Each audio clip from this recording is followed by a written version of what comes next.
All praises due to Allah, and may his peace and blessings be upon the Prophet Muhammad, his entire household, his Sahaba, and on all those who follow the path of righteousness until the last day. Ameen.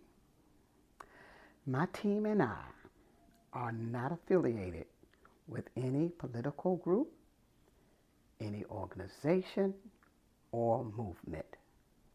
These stories are personal. But here's a quick favor. I want you to do me a quick favor, rather. Before we get started, hit that subscribe button, okay? It's free. It helps the show grow. And it makes sure you don't miss out on any future episodes, okay? Thank you. Now, in the last episode, I talked about how our family was homeless. And I got a new job and Byron's illness. But now, before we get started, what did you think about the reminder that we had last week? Please don't forget to use the comments. Let us know. We want to interact with you. But let me tell you how I accepted it. First, let me restate it. Allah takes something out of our lives to make us appreciate what bounties that he will send into our lives later. And for me, that message is about perceptive. Sometimes when God Almighty removes something from our lives, like a relationship, a job, an opportunity, or whatever, it feels painful and unfair in the moment. But often, that loss is actually clearing space for something better that's coming later. So ponder on that. And remember, the remainder of this episode will be in audio only. And I'm hoping that you will sit back, relax, and enjoy it. Until then, see you. Greetings of peace, everybody. A quick favor before we get started. Hit that subscribe button. It's free. It helps the show grow. And it makes sure you don't miss out on any future episodes. Thank you. Byron and I became very good parents together. We shared all of the tasks of taking care of the girls. We did things together. Of course, nothing is perfect. And we had our down times as well as our good times. But when we got married, we made a covenant to each other that we were committed to the girls, to hang in there under all circumstances. Now, our girls were never allowed to spend the night except with my family only. But there came a time when they had to stay with my grandmother for about 3 months because we had to leave Columbia, Maryland, where we were living, suddenly because our car broke down. And without it, there was no way to get back and forth to work to Columbia from D.C. every day. It was summertime, so the girls were not in school. So we moved back to D.C. with my cousin. But even then, the problem was the same. We had no reliable caretaker, and we just couldn't leave the girls with anyone else. My grandmother's house became our only option. I knew it was a heavy burden for her, and we both, Byron and I, felt really guilty. But at the time, it was the only choice we had. We talked to my grandmother about it, and she was not pleased with this idea at all. But she trusted that we would get a place soon, very soon. And the girls wound up staying with her for about 2 to 3 months. And honestly, those were some of the hardest months in my life. The youngest was so heartbroken, being away from us, that she cried every day and every night, staring out the window, hoping we would come and take her home. It tore me apart especially because it brought back my own painful memory of when my mother left me and my siblings at a movie and never came back to get us. My grandmother continued to press us every day, 2 or 3 times a day, to find a place, any place, so we could come and get our children, because she could not console the youngest one when the tears and whimpers came all night and all day. The summer was winding down, and they both had to start school while staying at my grandmother's house. And my youngest was still crying and looking for us. And she was going to start first grade. Even though they would see us daily almost, they still wanted to come home. It was very hard to explain to a child that you live in one place and they live in another. Boy, did that bring back memories. And Vern, he knew how much of a toll it brought on me. He knew my background. But we just could not seem to find a place. And it was bringing hardship on our relationship too. And we both felt the tension and wondered how much more of this could our relationship take. But God knows best. After finishing our day's work, he and I would spend our evenings searching for a place to live.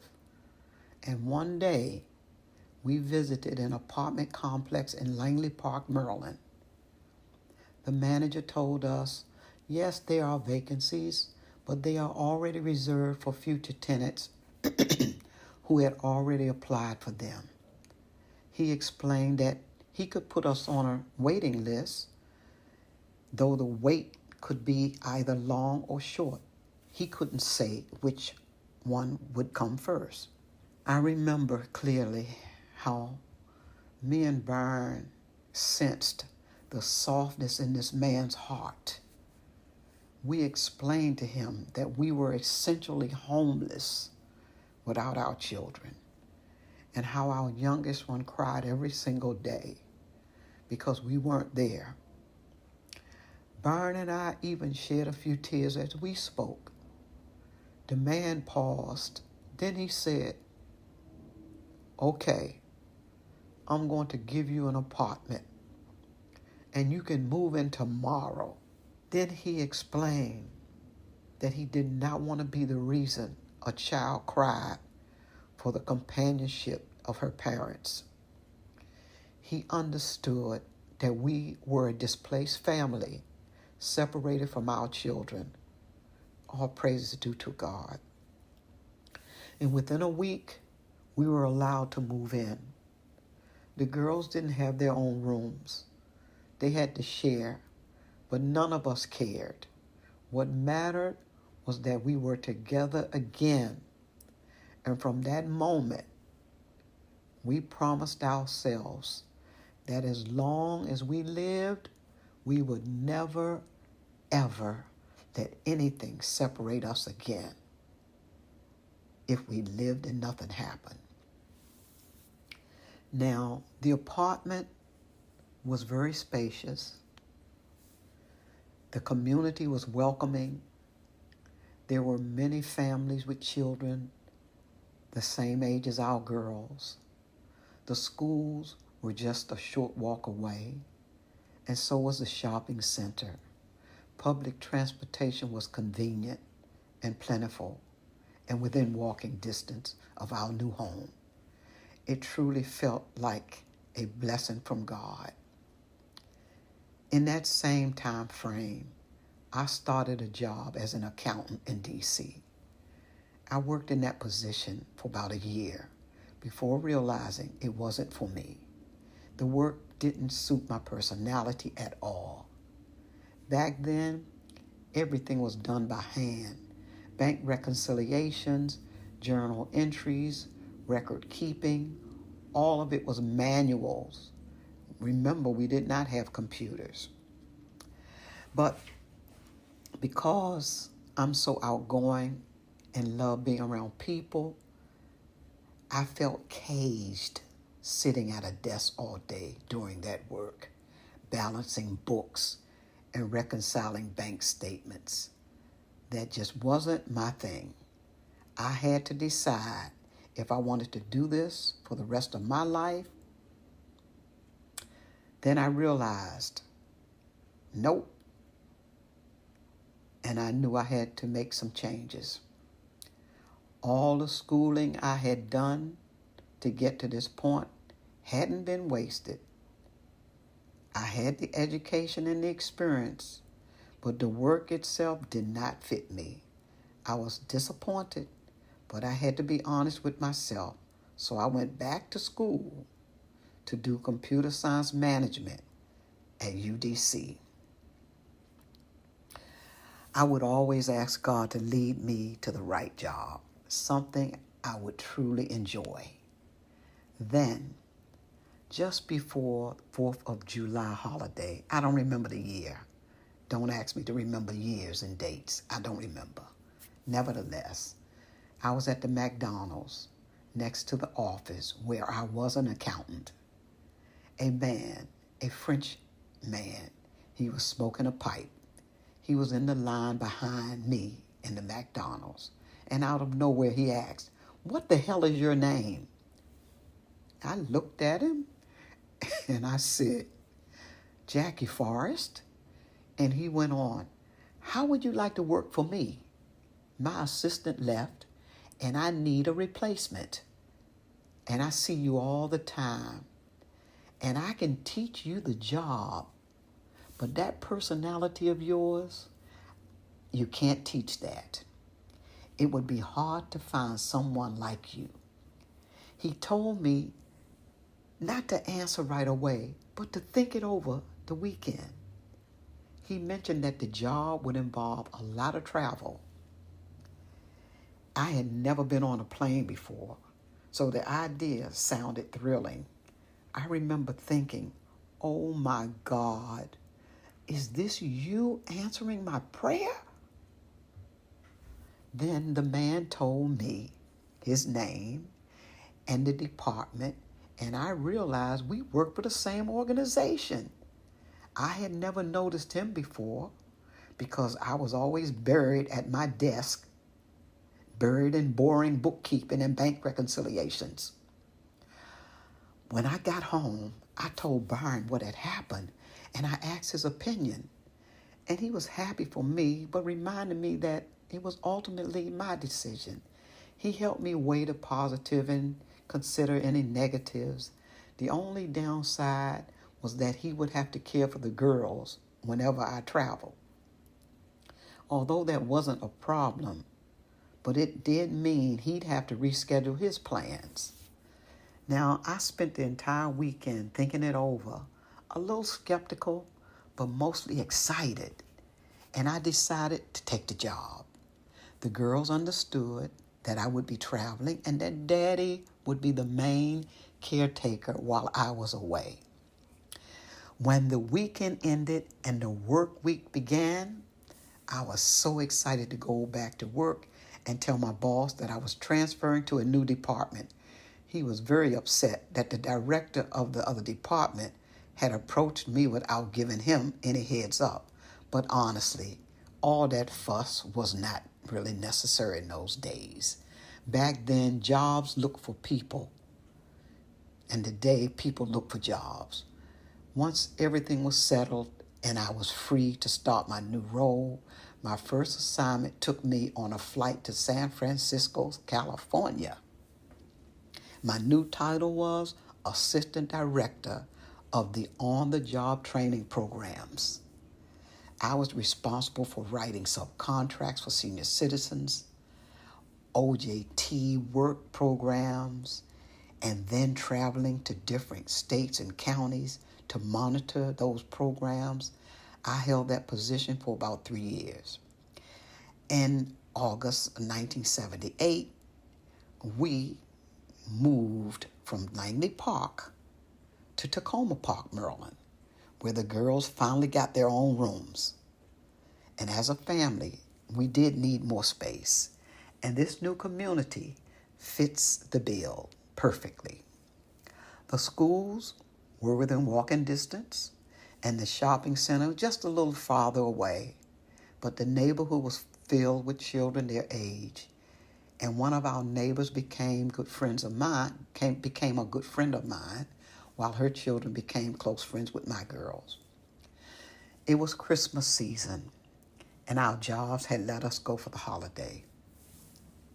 I had planned to take a few extra days off and return to work around January 8th, 1979. And as a family, we just wanted some downtime, no work, no travel, just being together, doing whatever we wanted to do if we lived and nothing happened. One of those days, I had to go get my hair done. It was winter. It was very cold outside, but I did take the bus to my appointment. When I finished getting my hair done, I stepped outside to catch the bus home, but a taxi cab pulled up right in front of me. I got in and headed home. When I opened the door to my home, I found my husband on the floor, suffering from something that I didn't understand. I immediately dialed 911. The ambulance arrived quickly because the hospital was right next door to us almost. But they informed me that the nearby Washington Adventist Hospital couldn't admit anyone at that time. The driver was advised to take him to the closest hospital with available space, and that was Georgetown University Hospital in D.C.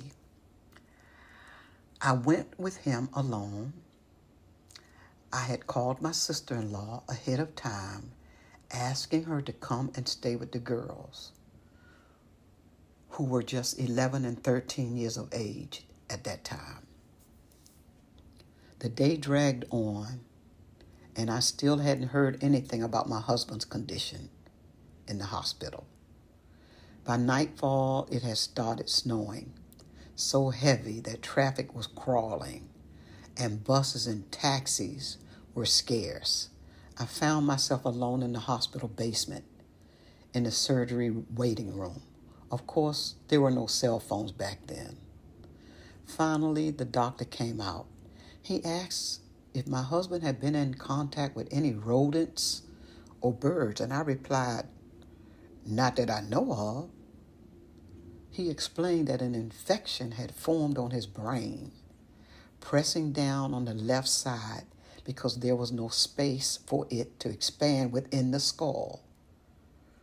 The doctor told me that my husband could no longer speak and that his right side was paralyzed. They needed my permission to remove the affected part of his brain. A procedure with imminent risk and no guarantee of survival. They had already started giving him the most advanced antibiotics available at the time, trying to fight the infection. But the doctor admitted he didn't know if this was the beginning of the end, and it did not look hopeful. Wow. I went upstairs to use the phone booth and catch a glimpse of the outside. The snowstorm had essentially shut down all transportation, public and private. Even if I wanted to go home, I couldn't. And no one could make it to the hospital because of the enormous snowstorm. I was completely alone. I had to turn to my Lord because I was truly scared. I didn't know what I would do without my husband. We were so close by then. And the thought of life without him was terrifying. I just didn't know how we would manage. I hadn't prepared myself for this phase of our lives, and suddenly it was all I could think about. I'm going to stop here and continue in the next episode if I live and nothing happens. And this, my dear listeners, is just the beginning of the journey from D.C. to Deen. Thank you all for your visit. Thank you for subscribing. Thank you for your thumbs up. And thank you for your comments. Our reminder for the upcoming week is Sometimes Allah takes something out of your life to make you appreciate the bounties that He will send into your life later. Until next Thursday, inshallah, peace.